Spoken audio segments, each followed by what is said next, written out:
Hi hello all welcome to Sunitha Krishna channel. ఈరోజు మీకు నేను హెల్దీ అండ్ టేస్టీ కరివేపాకు మునగాకు కాంబినేషన్లో పొడిని ఎలా ప్రిపేర్ చేయాలో చూపించబోతున్నానండి.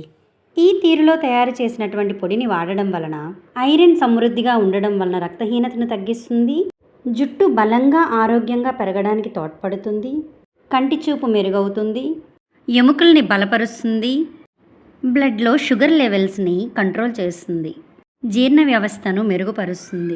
ఇలా ఎన్నో హెల్త్ బెనిఫిట్స్ ఉండడం వలన ఖచ్చితంగా మనం ఈ కరివేపాకు పొడిని ప్రిపేర్ చేసుకొని తిన్నట్లయితే మనం అందరం హెల్తీగా ఉండగలం. ఏమంటారు? ఇక ప్రిపరేషన్ మొదలు పెట్టేద్దామా? ఫ్రెష్గా ఉన్నటువంటి కరివేపాకు మునగాకుని తీసుకున్నట్లయితే పొడి టేస్ట్ అనేది చాలా బాగుంటుంది. మునగాకుని కరివేపాకుని శుభ్రంగా కడిగి ఒక క్లాత్పై ఆరబెట్టుకోవాలి.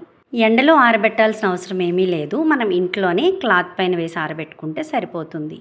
వన్ డే మనం ఆ క్లాత్ మీద అలా విడిచిపెట్టేసినట్లయితే తడి అంతా పోయి మనం పొడి చేసుకోవడానికి బాగుంటుంది. చూసారు కదా, ఆకుల్లో ఉన్న తడి అంతా పోయింది. ఇప్పుడు మనం కరివేపాకుని మునగాకుని కాడల నుంచి సపరేట్ చేసేసుకుందాం. ఇక్కడ నేను 1 కప్పు కరివేపాకు, 1/2 కప్పు మునగాకుని తీసుకుంటున్నానండి. పొడి మరింత టేస్ట్గా ఉండడం కోసం కొంచెం శనగ పలుకులు, శనగపప్పు, నువ్వులు, ఎండుమిర్చి, వెల్లుల్లి, ధనియాలు, జీలకర్ర వీటన్నింటినీ రెడీ చేసి ఉంచుకున్నానండి. స్టవ్ మీద కడాయి పెట్టుకొని 3 స్పూన్స్ ఆయిల్ వేసుకుందాం. ఆయిల్ వేడయిన తర్వాత 1/2 కప్ శనగ పలుకులను వేసుకొని ఫ్రై చేసుకుందాం. ఫ్లేమ్ని లో టు మీడియం అడ్జస్ట్ చేసుకొని ఫ్రై చేసుకున్నట్లయితే అన్నీ ఈవెన్గా ఫ్రై అవుతాయి.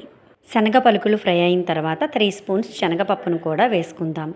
శనగపప్పు 1 మినిట్ ఫ్రై అయిన తర్వాత ఇందులోనే 2 స్పూన్స్ ధనియాలు, 8 వెల్లుల్లి రెబ్బలు వేసి కొంచెం వేగనిద్దాం. 1 మినిట్ వేగిన తర్వాత ఎండుమిర్చిని వేసేసుకుందాం. మీరు తినే కారాన్ని బట్టి ఎండుమిర్చిని యాడ్ చేసుకోండి. ఎండుమిర్చి 1 మినిట్ వేగిన తర్వాత 2 స్పూన్స్ నువ్వులను వేసేసుకుందాం. 1/2 స్పూన్ జీలకర్రని యాడ్ చేసేసుకుందాం. నువ్వులు ఎక్కువసేపు ఫ్రై అవ్వాల్సిన అవసరం లేదు. జస్ట్ గరిటెతో ఇలా కలిపేసి స్టవ్ ఆఫ్ చేసుకోవటమే. ఇప్పుడు వీటిని వేరొక ప్లేట్లోకి ట్రాన్స్ఫర్ చేసుకొని చల్లారనిద్దాం. మనం వేసినటువంటి ఈ శనగ పలుకులు, నువ్వులు వీటిలో ప్రోటీన్ ఎక్కువగా ఉంటుంది కాబట్టి కండరాల బలానికి, శరీర పెరుగుదలకి సహాయపడుతుంది. రోజంతా చాలా ఎనర్జెటిక్గా ఉంటాము. ఇలా ఎన్నో హెల్త్ బెనిఫిట్స్ ఉన్నాయి కాబట్టి మనం హెల్తీగా ఇలా కరివేపాకు మునగాకు పొడిని ప్రిపేర్ చేసుకొని తినటం చాలా మంచిది. ఇప్పుడు స్టవ్ మీద కడాయి పెట్టుకొని 3 స్పూన్స్ ఆయిల్ వేసుకుందాం. ఆయిల్ వేడైన తర్వాత మునగాకును వేసి ఫ్రై చేసుకుందాం. లో ఫ్లేమ్లో పెట్టుకొని ఫ్రై చేసినట్లయితే ఆకు మాడకుండా ఈవెన్గా ఫ్రై అవుతుంది.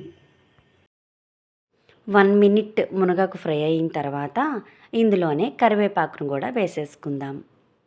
ఇక్కడ నేను 1 కప్ కరివేపాకుకి 1/2 కప్పు మునగాకుని తీసుకుంటున్నానండి. మునగాకు కన్నా కరివేపాకు కొంచెం ఎక్కువ తీసుకోవటం వలన ఆ కరివేపాకు ఫ్లేవర్ అనేది మనకి పొడికి టేస్ట్ ఇస్తుంది. ఇప్పుడు కరివేపాకుని మునగాకుని ఫ్రై చేసుకుందాం. 5 మినిట్స్ టైం పడుతుంది ఇది కంప్లీట్గా ఫ్రై అవ్వడానికి. ఈ ఆకుల నుంచి వేగిన సౌండ్ అనేది వస్తుందన్నమాట. అప్పుడు కరెక్ట్గా ఫ్రై అయినట్లుగా మనకు తెలుస్తుంది. లేదు అంటే చేత్తో మనం ఇలా ఆకుని నలిపి చూసినట్లయితే ముక్కలైపోతుంది. అప్పుడు వేగిందన్నది తెలిసిపోతుంది అన్నమాట. ఈ స్టేజ్లో స్టవ్ ఆఫ్ చేసేసుకోవటమే. ఇప్పుడు ఈ కరివేపాకు మునగాకుని వేరొక ప్లేట్లోకి ట్రాన్స్ఫర్ చేసుకొని చల్లారనిద్దాం. ఈ మునగాకు కరివేపాకు పొడి ఇంకా టేస్ట్గా ఉండడం కోసం కొంచెం చింతపండుని కూడా తీసుకుందాం. మునగాకు కరివేపాకుని చల్లారనిద్దాం. ముందుగా మనం ఫ్రై చేసి ఉంచుకున్నటువంటి ఈ పప్పుల్లో చింతపండును వేసి మిక్సీ పెట్టేసుకుందాం. రుచికి సరిపడినంత సాల్ట్ని యాడ్ చేసేసుకుందాం. ఈ పప్పులన్నీ మెత్తగా అయ్యే విధంగా మరొకసారి మిక్సీ పెట్టేసుకుందాం. ఇందులోనే కరివేపాకు మునగాకుని కొంచెంగా వేస్తూ మొత్తం ఫైన్ పౌడర్ అయ్యే విధంగా మిక్సీ పెట్టేసుకుందాం. చూసారు కదా, చూడటానికి చాలా కలర్ఫుల్గా, టేస్టీగా, హెల్దీ కరివేపాకు పొడి రెడీ అయిపోయిందండి. ఈ తీరులో చేసినటువంటి కరివేపాకు మునగాకు పొడిని ఎయిర్ టైట్నర్ బాటిల్స్లో వేసి మనం స్టోర్ చేసుకున్నట్లయితే ఎక్కువ రోజులు నిల్వ ఉంటుంది. వేడి అన్నంలో ఈ కరివేపాకు మునగాకు పొడిని 2 స్పూన్స్ వేసుకొని 1 స్పూన్ నెయ్యి వేసుకొని తిన్నట్లయితే నోటికి చాలా కమ్మగా ఉండడమే కాకుండా కంటి చూపు మెరుగవుతుంది. ఇంకా ఎన్నో హెల్త్ బెనిఫిట్స్ ఉన్నాయి. పిల్లలు, పెద్దలు ఎవరైనా హ్యాపీగా తినాల్సినటువంటి ఈ కరివేపాకు మునగాకు పొడిని మరింత ఆలస్యం మీరు కూడా తయారు చేసేయండి. నేను చెప్పినటువంటి ఈ తీరులో తయారు చేసినట్లయితే కరివేపాకు మునగాకు పొడి చాలా అంటే చాలా బాగుంటుంది. ఈ కరివేపాకు మునగాకు పొడిని మీరు ఒకసారి ట్రై చేయండి. మీకు ఎలా వచ్చిందనేది నాకు కామెంట్ రూపంలో తెలియచేయండి. ఇలాంటి మంచి వీడియోస్ కోసం సునీత కృష్ణ ఛానల్ని లైక్ చేయండి, షేర్ చేయండి, సబ్స్క్రైబ్ చేసుకోండి.